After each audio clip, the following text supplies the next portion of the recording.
Good evening, this is Viewpoint. I'm Zaka Jacob. There's been yet another twist in the OPS versus EPS saga. Today, a single-judge bench of the Madras High Court ruled that the General Council meeting of the AIADMK has to be convened again. Remember, in the last General Council meeting that happened a few weeks ago, there was huge scenes of violence, after which EPS was elected by a wide majority to be the unitary General Secretary of the party.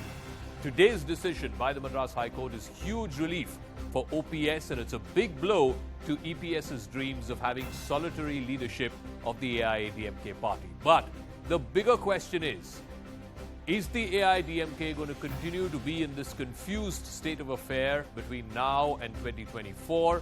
And who does this infighting actually help? Is it the DMK, the ruling party, or is it the BJP, who's potentially an ally to one of these two factions of the AIADMK? But first, this fratricidal war that is consuming the second biggest party in Tamil Nadu.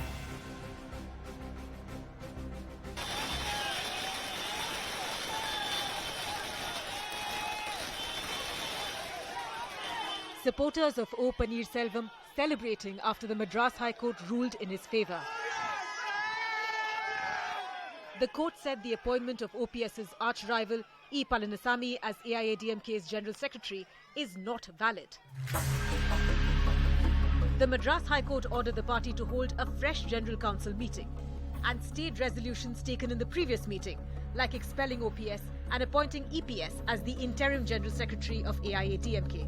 The dual leadership structure will continue till fresh elections are held. OPS had argued that the General Council meeting on the 23rd of June, in which EPS was elected General Secretary, was illegal. He had contended that the meeting, which was called by EPS, was in violation of the party's bylaws that say such a meeting should be jointly convened. தீர்ப்பு சென்னை உயர்நீதிமன்றத்தில் இன்றைக்கு அளிக்கப்பட்டிருக்கிற தீர்ப்பு நல்ல தீர்ப்பாக தொண்டர்களுக்கான தீர்ப்பாக இது அமைந்திருக்கிறது. தொண்டரோட ஆதரவோடும் தமிழக மக்களுடைய அரவணைப்போடும் நாங்கள் தொடர்ந்து நடத்துவோம். Soon after the High Court order, a vindicated OPS went to the memorial of former Tamil Nadu Chief Minister J. Jayalalitha. You can see the visuals on our screen where Opanneerselvam is right now paying respects to ADMK Supremo Jayalalitha at the memorial here. It was OPS who had become the Chief Minister when Jayalalitha died in 2016. But her close aide Shashikala picked EPS for the top post. When Shashikala went to jail, EPS and OPS came together and expelled her from AIADMK. Under their dual leadership deal, OPS became the coordinator and EPS the joint coordinator. But EPS argued that decision-making was difficult under dual leadership, and it's time for the party to have one leader. I don't want to travel with Palanisamy because he doesn't have gratitude. Or in between two, Panneerselvam is a better man. While the Madras High Court order is a relief for OPS, he still has to win the support of the party's General Council that expelled him. All right, on the talking point this evening, Kovai Sathyan is spokesperson of the AIADMK, S Murlidharan, political analyst, joining us, R. Rajagopalan, senior journalist, and Ramaswamy Mayappan, advocate of the Madras High Court. Kovai Sathyan, let me start with you first. The General Council meeting that happened a few weeks ago seemed like a settled question that out of the 2,400 and odd number of members in your party in the General Council, it seemed like a large majority were in support of EPS. But today, has the Madras High Court's ruling sort of cut to size the ambitions of your leader, Mr. Edappadi, to become the sole General Secretary and the sole leader of the AIADMK? I would say his elevation as numero uno is delayed but not denied. The order from the Honorable Judge is pretty much clear. Let me read it out. There shall be no impediment for the coordinator and joint coordinator on their own to convene General Council meeting jointly to decide the affairs of the party, including amendment of the party constitution restoring to single leadership. So he said that, yeah, they can convene the meeting for which the commissioner has been appointed. Once the meeting is convened, there has to be an agenda on single leadership, and Mr. Edappadi Palanisamy, who has the majority, he'll definitely get elevated.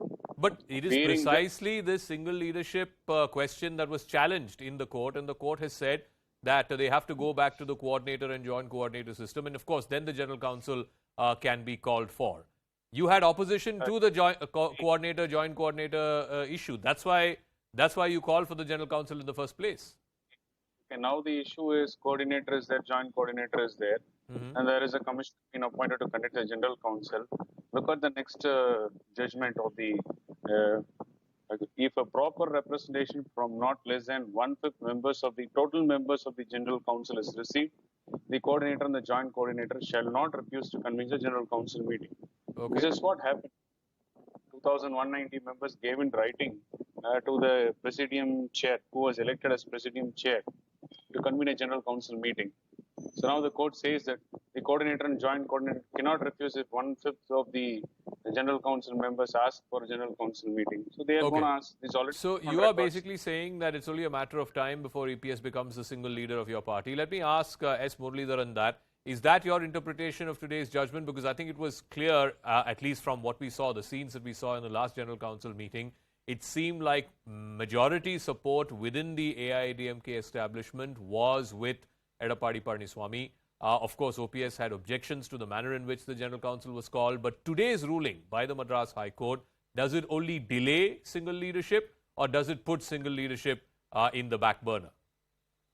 No, it only delays, Zaka, I don't think. Because we also had another version of the court saying that these are party matters which can be, discussed and concluded at yours end. And you don't have to rush it to the court every time. Even in fact, OPS was pulled up saying that, why you keep coming to the court when you have your own democratic way of, electing a leader, etc.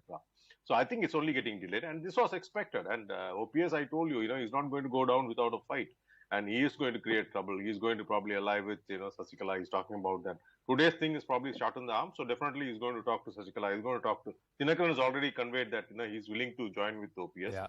So all this is going to happen, but the sad point is, whatever they're going to do, that's going to strengthen or give the advantage to DMK.